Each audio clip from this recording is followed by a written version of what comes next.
The Niagara Symphony Orchestra is celebrating its 75th anniversary this year and has lowered ticket prices to mark the occasion.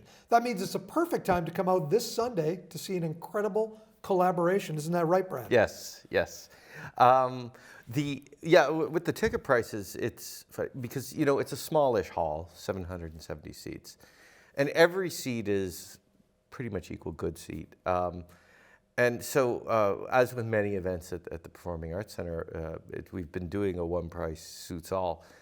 And this year we even lowered our ticket prices a tiny bit, even at the top end. And then we started thinking, like when we look historically over seat maps, there was always some seats that were never taken. Right. And then we thought, well, if price is a barrier, how do we address this? And so we looked at years of data and we go, okay, those rows, they don't really go unless we have a sellout show. And so we were experimenting with tiering the house, and we actually have seen sales in those parts of the hall pick up, which tells us that price, and of course price is a barrier for some people. I mean, we see groceries are expensive and interest rates are crazy and things like that. So if there's a way, what we do is important as a luxury item in a way. It's a very culturally relevant and important, but it's a luxury item. So if we can remove price as a barrier as much as humanly possible. As much as it's a luxury item, we saw during COVID that we really needed cultural entertainment. Yes. You're bringing Japanese culture to the symphony this week. Yes, and this is something that we're trying to do, not because there are cynics out there and go, oh, maybe they're trying to get something on a grant. We don't get grants for this, but I have felt for a long time that what we do as an orchestra, yes, we are a bit of a museum, that we're preserving humanity's greatest music. But there are pieces, there are music from other cultures that lend themselves well to the symphony orchestra, and instruments. And this year, this concert, you'll see in the next few years us exploring these instruments from other countries that work really well with orchestra, and not only. You'll see not only kind of these instruments that belong to a culture, but very unique instruments that are pan culture. So this is Taiko drums. I saw this piece in Toronto last January, and with the Esprit Orchestra, and the next day we called the group. I canceled something that we had doing. It looks and sounds so powerful. It is. I was at the rehearsal yesterday, and I have to say it was in a small room. And I looked at my watch, and it was like 106 decibels, which, by the way, is like an Iron Maiden concert level of volume. Yes. It's really powerful.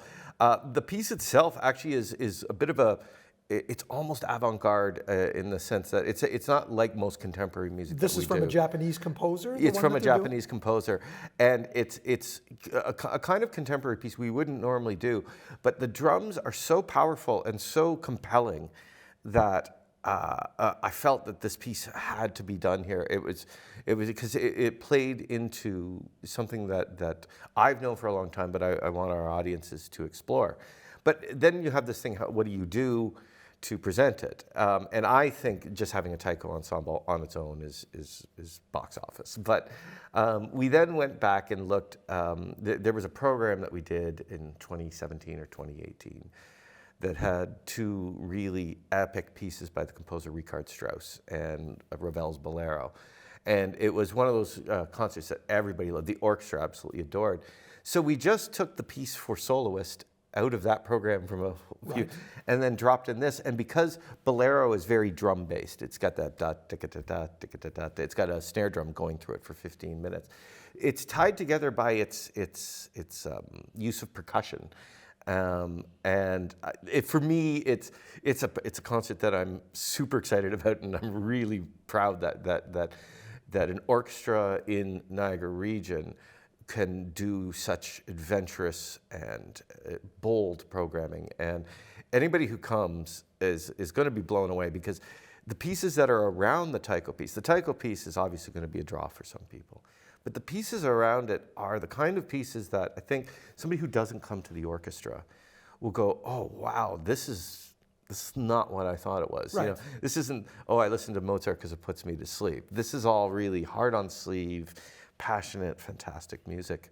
And then, but it leads into, like, in January, we're going to be welcoming an Aru player, which is the Chinese violin, which is an instrument that's working its way into the orchestra. Right.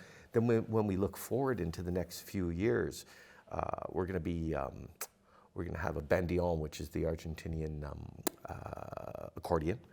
We're going to have tabla, which is a South Asian percussion instrument, and we're going to be bringing in a very famous bass player to be doing. Not sure if it's next year or the year after, to play a piece for orchestra and an instrument called Chapman stick, which is nice. Very nice. this really compelling, unique instrument.